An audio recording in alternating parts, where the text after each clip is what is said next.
past president for Democrats in the 119th Congress. Prior to her election to Congress, she served as vice mayor of Phoenix and was the youngest woman ever elected to Phoenix City Council, representing one of the city's most diverse districts and the 5th largest and fastest growing city in the country. Guess which committees she sits on? House Oversight, Natural Resources, Education and Workforce Committees. In Congress, she is dedicated to lowering costs for working families, combating climate change, protecting women's health care, and ensuring our national security. Representative Ansari, we really appreciate your adding us to your town hall tour. Good evening, everyone. How are you feeling? Good? It is very, very difficult to follow President Nez. So give him a huge round of applause. Thank you so much for Indivisible. I really am excited to be here. First of all, the weather is so much better here than it is right now and in DC. My name is Yassamin Ansari. I proudly represent Arizona's 3rd District in Congress, and it's really exciting to be here right now because this is part of our Accountability Summer Town Hall Tour where we're holding every single Republican representative in Arizona, because every single one of them voted for Trump's horrific bill, accountable for their actions. So thank you so much for being here. Thank you to Indivisible. We're headed to Tucson this Saturday and Sunday back in Phoenix, so we're really looking forward to that.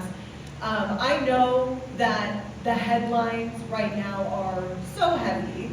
I have been in Congress for about 7 months now, and when I tell you that it has felt like 7 years, I'm not exaggerating. From the beginning of the year when we were dealing with Elon Musk having complete control over our federal government and illegally going after vital federal agencies like the Department of Education, the Environmental Protection Agency, USAID, the Consumer Financial Protection Bureau, you name it. He fired over 200,000 federal employees from our government. We've dealt with reckless tariffs, ICE that's out of control and going after immigrant communities, whether you are a DACA recipient or a US citizen. People have been targeted across this country. So it has been a very difficult time, and we are dealing with the most corrupt and the most authoritarian president and regime in US history, and I don't want to mince my words there. I am very familiar with authoritarianism because I'm the proud daughter of 2 immigrants who fled an authoritarian regime to come to the US back in the 1970s. My parents are from Iran. They came here during the country's revolution, and they saw their lives change overnight, right? They had freedoms growing up, access to education, women's rights, and a theocratic regime quickly came into power that went after the press, that went after universities, that went after women, that went after the LGBTQ community, that went after any sort of public dissent and institutions. And that's exactly what's happening in this country right now. And growing up, my parents, my mom especially, who is the reason I am so passionate about civic engagement, my mom was always very clear. I would remember vividly being a young person, a kid, at the dinner table, and my mom would talk about the fact that our democracy is extremely fragile. That she would say, and I obviously didn't believe her, just kind of brush her off like kids do. But she would say, I saw my country change overnight, and you think you have these freedoms and that they're guaranteed to you, and this is the United States, and how could that possibly not be the case? And it is just so terrifying and dystopian that in the year 2025 in the United States of America, we have a president who is doing all of those things and systematically trying to consolidate power for himself and the billionaire class. He is going after universities and freedom of speech. He is snatching students off of the streets for writing op-eds. He is going after immigrants of all backgrounds. We see masked ICE agents going after people all across the country and throwing them into detention centers that are about to quadruple in capacity across this country. So it is a very, very, very challenging time. And I say all that, I know everyone in this room knows the gravity of this moment and the situation, but your role in all of this and our collective role in fighting back could not be more important. This is our country. We have to fight for its future, and every single action that we take now through the next election and through 2028 and beyond is going to be critical. So I'm really happy to be here with all of you. What is also happening is that we have Republicans in Congress and the Senate who are essentially operating like a cult when it comes to Trump. Congress's role is checks and balances. We are supposed to be there not to work for the President of the United States, but to be a co-equal partner in the legislative process, in holding the administration accountable. Yes, sometimes you want to work together, but you're not supposed to be a rubber stamp. But Republicans in Congress right now are so either in the mode of idolizing Donald Trump or they're terrified of Donald Trump and MAGA that they will do anything that he wants or he says. They're spineless, and that's why we're here right now, because Eli Crane is one of the most spineless, corrupt members of Congress that we have. Eli Crane and every single Arizona Republican has betrayed their constituents by voting for Trump's big ugly bill. So I'm going to break down what's in this bill because it is horrific for Arizona. First of all, it represents the most unprecedented transfer of wealth from the poor and the working class to the bottom, to the top 1% in this country. The most unprecedented transfer of wealth. In Arizona alone, 365,000 people will lose their health care. Approximately 70,000 people will lose food assistance. There are 27,000 manufacturing jobs at risk. One of the most compelling calls that I got during this budget process was from a conservative labor leader in Arizona who could not understand why Republicans from Arizona would vote to roll back clean energy tax credits that are literally creating the best paid jobs in the state. Right? It's unfathomable. Nothing makes any logical sense. The budget also is the largest source of funding to ICE that has ever taken place in this country. $170 billion to the Department of Homeland Security. About half of that is going to ICE.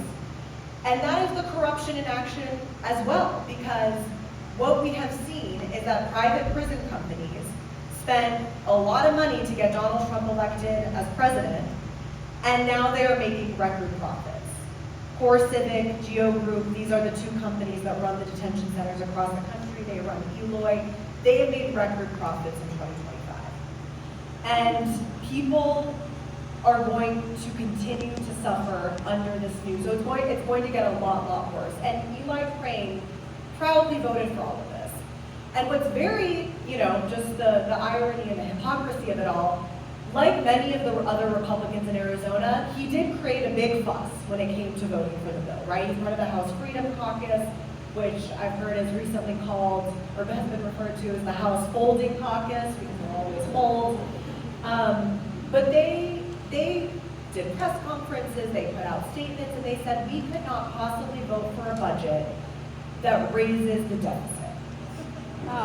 They specifically called out the $750 billion increase in the deficit of the Senate version of the bill as compared to the House version that they had originally voted on. So they make the big fuss, they have the press conferences, they write the letters. The same thing happened with Juan Ciscomani in District 6. He said he'd never vote for a budget that cuts Medicaid, and ultimately they voted for this budget because they will do whatever it is that Donald Trump wants at the expense of their own constituents here. The other piece that President Nez pointed out that is going to be really devastating and harmful to this part of our state is the impacts on rural hospitals. It is estimated that 5 rural hospitals in Arizona will close because they will not be able to continue operating without the Medicaid funding for patients. 3 of those are in this district. And those impacts, we very well may start seeing very, very shortly. So it's really important to track that and to name who is the one responsible and accountable for these decisions. So that's why we're here. That's why I think, something that I want to point out to you all is that the Republicans very intentionally made it so that some of these impacts won't be felt until 2026, 2027.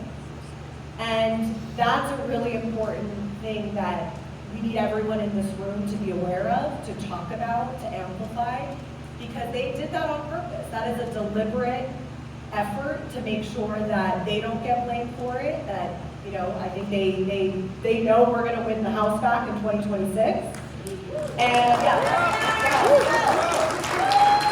but we have to hold them accountable now. And so that's going to take an all-hands-on-deck effort. We have to be better organized than we have ever been. I think that the last election should be a massive wake-up call to us.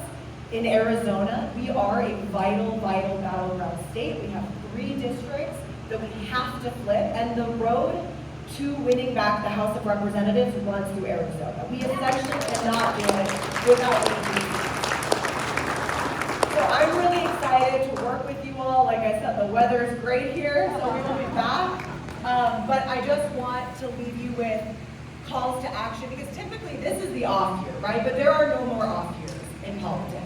This is an extremely urgent moment, and as we are working to fight back in Congress using every tool that we have, even in the minority, when we use the power of public persuasion to change people's hearts and minds, as we work through the courts and the lawsuits. AG Nez, quick shout out to her, she's been at the forefront of so many lawsuits, and it's been very successful. But at the same time, right now, we need that people power here on the ground. We need to start knocking on doors now. We need to make sure that our friends and family are registered to vote. We need to make sure that we are going outside of our echo chambers. And that is something that I really want to impress upon everyone. And I'm trying, I say that advice to myself as well, right? Because it doesn't really do anything if I'm going on MSNBC and saying these talking points, right? We need to be going on Fox News. We need to be going on TikTok and reaching depths of the internet and social media that we're not in before. And so that's something that many of us in Congress, in the Democratic caucus, we have really ramped up our communications efforts on social media. You'll see even much older members of Congress who probably didn't do much social media before now taking selfie TikToks. And I think they're really important because we're shedding light on what is happening behind the scenes, but everyone needs to do that. We all need to talk to our friends and our family, the uncle we don't agree with, the cousin that maybe voted for Donald Trump last time, and we have to be inclusive and bring people into our fold, talk about what the impacts are here on the ground, and welcome people to our side in 2026 and beyond. So I'm so excited to do that with you all. I want to say thank you again to Indivisible. I'm so looking forward to this, and I can't wait to kick Eli Crane out of office with all of you.